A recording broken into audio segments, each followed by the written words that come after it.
আসসালামু আলাইকুম। আপনারা ব্যাকে জানেন ভাই, ফেসবুকে 2টা বছর পরিশ্রম করছি। সেই পরিশ্রমের টাকা দিয়ে এই যে আমি একটা গাড়ি কিনছি, কিন্তু মনের আশা ভাই আমার পূর্ণ হয়েছে।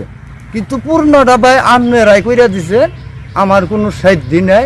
মানে আপনারা 10 জনে উৎসাহ দিছেন, আপনাকে 10 জনের উপলক্ষে আমার আল্লাহ পাক গাড়িটা কিনবার দিছে।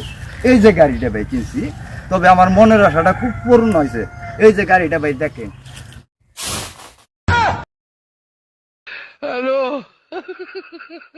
কি করলেন রাজা ভাই এটা?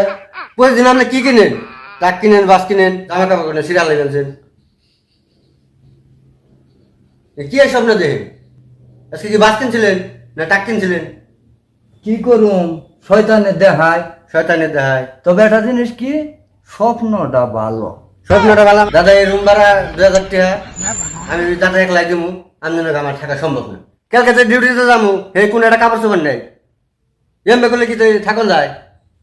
আপনি দাদা কালকে সকালে আল্লাহ বাসে রাখলে অন্যান্য এই রুম ভাড়া আমি একলাই দিমনি, মালিকে যা কয় সেটা আমি বুঝুন। কি কম রে, ফেসবুকে টাকা কামিয়ে এটা হুন্ডা কিনছি। এই হুন্ডাটা মানুষের দেয়, এবার যে আমার এই পরিস্থিতি।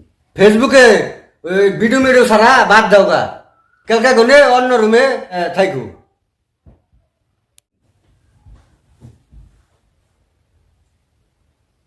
হায় রে কপাল রে।